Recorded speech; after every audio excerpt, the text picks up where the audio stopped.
60 이후 살을 빼야 건강해진다는 말 정말 맞을까요? 여러분, 요즘 이런 말 정말 많이 들으시죠? 나이가 들수록 살을 빼야 한다. 체중이 줄어야 건강해진다. 날씬해져야 병이 안 생긴다. 너무 많이 들어서 이제는 당연한 이야기처럼 느껴질지도 모릅니다. 그래서 몸이 조금만 불편해도 체중부터 줄이려고 하고 밥을 줄이고 한 끼를 건너뛰고 괜히 스스로를 몰아붙이게 됩니다. 그런데 여기서 한 번만 차분히 생각해 볼 필요가 있습니다. 정말로 60 이후에도 젊었을 때와 똑같은 방식으로 살을 빼는 게 몸에 도움이 될까요? 이 질문이 불편하게 느껴지신다면 아주 정상입니다. 우리는 오랫동안 살이 빠지는 걸 무조건 좋은 변화로 배워왔기 때문입니다. 하지만 보고된 여러 사례를 보면 60 이후의 몸은 이 공식이 그대로 적용되지 않습니다. 오히려 무리하게 체중을 줄인 뒤 기력이 떨어지고 어지럼을 느끼고 회복이 느려지고 예전보다 더 자주 아프다고 느끼는 경우가 적지 않습니다. 문제는 이 변화가 아주 서서히 나타난다는 점입니다. 처음에는 살이 빠져서 기분이 좋고 몸이 가벼운 것 같고 주변에서도 날씬해졌다고 말해줍니다. 그래서 이 방법이 맞다고 믿게 됩니다. 하지만 시간이 지나면서 몸은 조금씩 다른 신호를 보내기 시작합니다. 아침에 일어날 때 이유 없이 힘이 없고 계단이 버거워지고 가만히 있어도 기운이 빨리 빠집니다. 이때 많은 분들이 이렇게 생각합니다. 나이가 들어서 그렇겠지. 조금 더 빼면 괜찮아질 거야. 하지만 보고된 여러 연구와 사례를 보면 이건 단순히 나이의 문제가 아닌 경우가 많습니다. 60 이후의 몸은 체중이 줄어드는 것보다 무엇이 줄어들고 있는지가 훨씬 중요합니다. 살이 빠질 때 함께 빠지는 것이 지방만이라면 괜찮을 수 있습니다. 하지만 실제로는 근육도 같이 줄고 뼈를 지탱하는 힘도 약해지고 면역과 회복에 필요한 기반까지 함께 줄어드는 경우가 많습니다. 이때 몸은 겉보기에는 날씬해질지 몰라도 속으로는 점점 버티기 어려운 상태로 바뀌어 가고 있습니다. 그래서 요즘은 60 이후 건강을 이야기할 때 이런 말이 점점 강조되고 있습니다. 살을 빼는 것보다 몸을 지키는 게 먼저다. 오늘부터 이어서 들으실 이야기에서는 많은 분들이 건강을 위해서라고 믿고 실천해 온 체중 관리 습관들이 왜 오히려 몸을 더 힘들게 만들 수 있는지 차분히 풀어보려고 합니다. 공포를 주려는 이야기가 아닙니다. 누군가를 탓하려는 이야기도 아닙니다. 지금까지 열심히 해오신 방법을 한 번만 다른 각도에서 바라보자는 이야기입니다. 그리고 그 안에서 60 이후의 몸에 조금 더 맞는 선택은 무엇인지 하나씩 정리해 보려 합니다. 다음 이야기에서는 특히 많은 분들이 가장 먼저 줄이려고 하는 것, 바로 식사량과 칼로리에 대한 중요한 오해부터 차분히 이야기해 보겠습니다. 식사량을 줄이면 건강해질 거라는 착각, 체중 이야기를 하면 자연스럽게 따라오는 선택이 있습니다. 바로 먹는 양을 줄이는 일입니다. 많은 분들이 이렇게 생각합니다. 살이 쪘으니 덜 먹어야지. 나이 들면 많이 먹으면 안 되잖아. 입맛도 없는데 굳이 챙길 필요 있을까? 이 생각들 전혀 이상하지 않습니다. 오히려 너무 익숙해서 아무도 문제라고 말해주지 않습니다. 하지만 여기서 60 이후의 몸을 기준으로 한 번만 더 생각해 볼 필요가 있습니다. 정말로 먹는 양을 줄이는 게 지금의 몸에 도움이 될까요? 보고된 여러 사례를 보면 60 이후에 식사량을 급격히 줄인 분들 중 의외로 이런 변화를 겪는 경우가 많습니다. 살은 빠졌는데 기운이 먼저 줄고 조금만 움직여도 피곤하고 하루가 버겁게 느껴진다는 이야기입니다. 이때 대부분은 이렇게 생각합니다. 아직 적응이 안 돼서 그렇겠지. 조금만 더 줄이면 괜찮아질 거야. 하지만 몸은 이렇게 단순하게 적응하지 않습니다. 60 이후의 몸은 젊었을 때처럼 에너지가 남아있는 상태가 아닙니다. 이미 근육도 줄어들기 쉬운 상태이고 회복 속도도 느려져 있고 하루를 버티는 데 필요한 기본 에너지가 더 중요해진 시기입니다. 이런 상태에서 식사량을 계속 줄이면 몸은 먼저 버틸 힘부터 줄이게 됩니다. 겉으로는 체중이 줄어드는 변화만 보이지만 속에서는 근육과 기력이 함께 빠져나가는 경우가 적지 않습니다. 그래서 이런 말들이 나오기 시작합니다. 밥을 줄였는데 왜 더 힘들지? 살은 빠졌는데 몸이 가벼운 느낌이 없다. 이건 의지가 약해서도 아니고 관리를 못해서도 아닙니다. 몸의 우선순위가 이미 달라졌기 때문입니다. 60 이후에 몸은 체중 감소를 위험 신호로 받아들이는 경우가 많습니다. 그래서 에너지를 아끼려고 하고 움직임을 줄이려고 하고 회복을 뒤로 미루게 됩니다. 이 상태가 계속되면 사람은 점점 덜 움직이는 쪽을 선택하게 됩니다.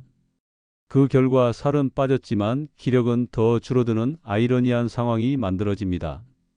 여기서 중요한 건 많이 먹으라는 이야기가 아닙니다. 억지로 배를 채우라는 말도 아닙니다. 중요한 건 덜 먹는 기준이 아니라 어떻게 먹느냐의 기준입니다.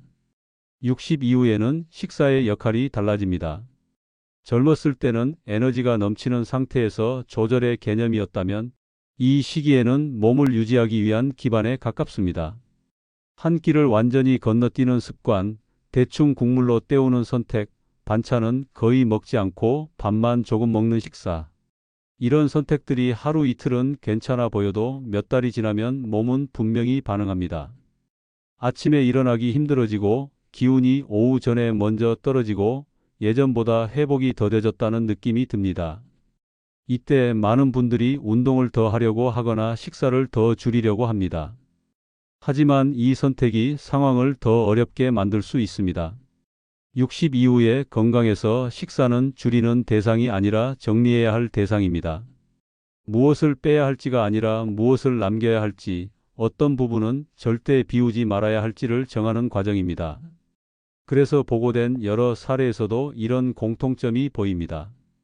무리하게 식사량을 줄인 분들보다 적당한 양을 유지하면서 식사의 질을 지킨 분들이 오히려 기력과 생활의 안정감을 더 오래 유지했다는 점입니다. 이 차이는 몇 주 안에는 느껴지지 않습니다. 하지만 몇 달, 몇 년이 지나면 하루를 살아내는 느낌 자체가 달라집니다. 다음 이야기에서는 식사량을 줄이는 것만큼이나 많은 분들이 무심코 반복하는 또 다른 선택, 특히 체중계 숫자에 집착하는 습관이 왜 60 이후에 마음과 몸을 더 불안하게 만드는지에 대해 이야기해 보겠습니다. 체중계 숫자에 매달릴수록 몸은 더 불안해집니다. 식사량을 줄이기 시작하면 자연스럽게 따라오는 행동이 하나 있습니다. 바로 체중계를 자주 들여다보는 습관입니다. 아침에 일어나자마자 화장실 다녀온 뒤 옷 입기 전에 체중계 위에 올라섭니다. 그리고 숫자를 확인합니다. 어제보다 줄었으면 조금 안심하고 늘었으면 괜히 하루 기분이 가라앉습니다. 이 행동 너무 익숙해서 아무도 이상하다고 말하지 않습니다. 오히려 관리 잘하고 있다는 신호처럼 느껴지기도 합니다. 그런데 여기서 60 이후의 몸을 기준으로 한 번만 더 생각해 볼 필요가 있습니다. 정말로 그 숫자가 지금 내 몸 상태를 정확하게 말해주고 있을까요? 보고된 여러 사례를 보면 60 이후에는 체중계 숫자와 실제 몸 상태가 일치하지 않는 경우가 생각보다 많습니다. 체중은 줄었는데 기운은 더 없고 몸은 더 무겁게 느껴지고 하루를 버티는 게 오히려 더 힘들어졌다는 이야기입니다. 이런 경우 체중계 숫자는 좋아 보이지만 몸의 속사정은 전혀 다른 방향으로 흘러가고 있는 경우가 많습니다. 왜 이런 일이 생길까요? 체중계는 몸의 총량만 보여줍니다. 그 안에 무엇이 줄었는지는 말해주지 않습니다. 근육이 빠졌는지, 수분이 줄었는지, 회복에 필요한 에너지가 부족해졌는지 체중계는 알려주지 않습니다. 특히 60 이후에는 체중이 줄어들 때 지방보다 근육과 수분이 먼저 빠지는 경우가 적지 않습니다. 이때 몸은 겉보기에는 가벼워질 수 있지만 속으로는 점점 불안정해집니다. 그래서 이런 변화가 나타납니다. 체중은 줄었는데 계단이 더 힘들고 조금만 움직여도 숨이 차고 몸이 쉽게 흔들리는 느낌이 듭니다. 이때도 많은 분들이 체중계를 더 자주 확인합니다. 오늘은 왜 안 줄지? 어제보다 왜 늘었지? 이 과정이 반복되면 몸보다 숫자에 먼저 반응하게 됩니다. 그리고 숫자가 줄어들지 않으면 식사를 더 줄이거나 억지로 움직임을 늘리거나 몸을 더 몰아붙이게 됩니다. 이게 바로 체중계 집착이 무서운 이유입니다. 몸의 신호를 듣는 게 아니라 숫자의 기분에 하루가 흔들리기 시작하기 때문입니다. 60 이후의 몸은 숫자보다 느낌이 더 정확한 신호를 보냅니다. 아침에 일어날 때 몸이 어떤지, 움직일 때 어디가 불편한지, 하루가 끝날 때 기운이 얼마나 남아있는지, 이 신호들은 체중계보다 훨씬 솔직합니다. 하지만 체중계를 자주 보게 되면 이 신호들을 무시하게 됩니다. 숫자가 줄었으니 괜찮겠지. 숫자가 늘었으니 뭔가 잘못됐겠지. 이렇게 판단을 몸이 아니라 기계에게 맡기게 됩니다. 보고된 여러 사례에서도 60 이후에 체중계를 하루에도 여러 번 확인하던 분들이 오히려 불안과 스트레스를 더 크게 느꼈고, 그 불안이 식사와 수면까지 흔들었다는 점이 반복해서 나타납니다. 몸을 지키기 위해 시작한 관리가 마음을 더 불안하게 만들고, 그 불안이 몸 상태를 더 떨어뜨리는 악순환이 만들어지는 겁니다. 여기서 중요한 건 체중계를 버리라는 이야기가 아닙니다. 다만 체중계의 역할을 다시 정하자는 이야기입니다. 60 이후의 체중계는 판정 도구가 아니라 참고 자료에 가깝습니다. 오늘 몸이 어떤지, 어제보다 기운이 어떤지, 생활이 얼마나 안정적인지가 훨씬 중요한 기준이 됩니다. 체중이 조금 늘어도 몸이 편안하다면 그건 나쁜 신호가 아닐 수 있습니다. 반대로 체중이 줄어도 몸이 더 힘들다면 그건 분명히 다시 살펴봐야 할 신호입니다. 60 이후의 건강관리는 숫자를 이기는 싸움이 아니라 몸과 협의하는 과정입니다. 숫자를 줄이는데 성공했는데 몸이 더 불안해졌다면 그건 성공이 아닐 수 있습니다. 다음 이야기에서는 체중을 빠르게 줄이려고 할 때 특히 조심해야 할 선택, 바로 급격한 다이어트와 회복력 저하에 대해 차분히 이야기해 보겠습니다. 체중을 빨리 줄이려 할수록 몸은 먼저 무너집니다. 체중계 숫자가 잘 내려가지 않을 때 많은 분들이 다음 선택으로 넘어갑니다. 조금 더 강하게 해보자. 조금만 더 참아보자. 이번엔 확실히 빼보자. 그래서 식사를 더 줄이고 간식을 완전히 끊고 어떤 날은 하루 한 끼만 먹기도 합니다. 또 어떤 분들은 짧은 기간에 눈에 띄는 변화를 만들고 싶어서 급하게 체중을 줄이는 방법을 찾기도 합니다. 이 선택들이 젊을 때라면 큰 문제 없이 넘어갔을지도 모릅니다. 하지만 60 이후의 몸에서는 이 급격함이 가장 먼저 몸을 흔드는 요인이 됩니다. 보고된 여러 사례를 보면 짧은 기간에 체중이 눈에 띄게 줄어든 뒤 이런 변화가 나타나는 경우가 적지 않습니다. 기운이 확 떨어지고 조금만 움직여도 숨이 가쁘고 집중력이 흐려지고 괜히 짜증이 늘어납니다. 그런데 이때도 많은 분들이 이걸 다이어트 과정이라고 생각합니다. 살 빠질 때는 원래 힘든 거지. 조금만 지나면 괜찮아질 거야. 하지만 60 이후의 몸은 이 과정을 그렇게 단순하게 넘기지 않습니다. 이 시기에 몸은 이미 회복 속도가 느려져 있고 에너지를 비축해두는 능력도 예전 같지 않습니다. 그래서 급하게 체중이 줄어들면 몸은 위기 상황으로 받아들이는 경우가 많습니다. 이때 가장 먼저 줄어드는 것이 지방만이 아닙니다. 몸을 지탱해주는 힘, 균형을 잡아주는 근육, 회복을 돕는 에너지까지 함께 줄어들 수 있습니다. 문제는 이 변화가 겉으로는 잘 보이지 않는다는 점입니다. 살이 빠졌다는 결과만 남고 몸속에서 무너지고 있는 기반은 천천히 드러납니다. 그래서 어느 순간부터 이런 말을 하게 됩니다. 살은 빠졌는데 왜 더 힘들지? 예전보다 몸이 더 불안한 것 같아. 이때 중요한 신호가 하나 있습니다. 바로 회복이 안 된다는 느낌입니다. 하루를 보내고 나면 예전보다 피로가 더 오래 남고 하룻밤을 자도 개운하지 않습니다. 이건 단순한 피곤함이 아니라 몸이 버티는 힘 자체가 약해졌다는 신호일 수 있습니다. 특히 60 이후에는 이 회복력이 건강의 핵심입니다. 체중이 조금 있는 것보다 회복이 안 되는 상태가 훨씬 더 위험할 수 있습니다. 그런데도 많은 분들이 이 신호를 무시합니다. 살은 빠지고 있으니까 괜찮을 거라고 스스로를 설득합니다. 하지만 몸은 숫자로 설득되지 않습니다. 몸은 자기 상태를 느낌으로 알려줍니다. 조금만 움직여도 힘들어지는 느낌, 일상적인 활동이 버겁게 느껴지는 변화, 괜히 몸을 아끼게 되는 행동들, 이 모든 게 몸이 보내는 정직한 신호입니다. 급하게 체중을 줄이는 선택은 이 신호를 더 크게 만들 수 있습니다. 그래서 60 이후의 체중 관리는 속도가 아니라 안정성이 중요합니다.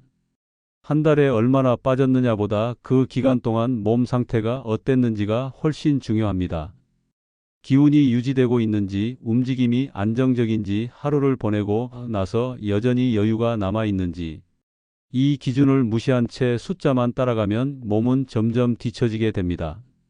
체중은 줄었는데 삶의 반경은 줄어드는 아이러니한 상황이 만들어질 수 있습니다. 60 이후의 건강은 가벼워지는 것이 아니라 버틸 수 있는 상태를 유지하는 데서 나옵니다. 다음 이야기에서는 이제 지금까지의 모든 내용을 하나의 기준으로 정리하면서 60 이후의 체중과 건강을 어떤 방향으로 관리해야 하는지 차분히 정리해 보겠습니다. 60 이후 체중 관리의 기준은 완전히 달라져야 합니다. 지금까지 이야기를 차분히 따라오셨다면 이쯤에서 이런 생각이 드실 수도 있습니다. 그럼 이제 어떻게 해야 하나?